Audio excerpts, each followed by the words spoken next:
A new pair of wired hearing aids from Blackloud offers a much easier way to access your local FM radio when the internet is down or your data plan has been exhausted. It may be interference and aesthetics, but traditional FM radio broadcasts are free and much more reliable in a crisis.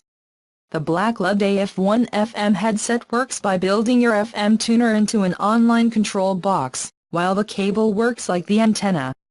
Then, the headphones are connected to your iPhone through the Lightning connector, and you control the reproduction of the radio through a complementary application. It's a brute force solution, since most smartphones still contain hidden FM receivers. Instead, it is likely to serve as an emergency backup. When natural disasters occur, it is common for cellular services to fall or become overwhelmed, while analog radio towers continue to broadcast.